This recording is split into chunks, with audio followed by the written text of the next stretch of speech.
सगळ्यांची खेळणी तुम्ही बघितलाच प्लॅस्टिकचे डंपर. तर मी आज अंजलिका सांगितलंय की आमच्या वेळाचं डंपर आम्ही बनवून दाखवतो. चला. तर त्यासाठी मिठाईचं बॉक्स पहिल्यांदा खूप घट्ट यायचो. मी त्यातल्या त्यात घट्ट शोधून घेतले आणि हे आहेत करांदे. ते करांद्याचे आपण चाका बनवतो.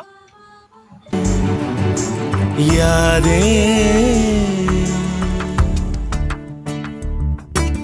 नगमे हैं, शिकवे हैं, किस्से हैं,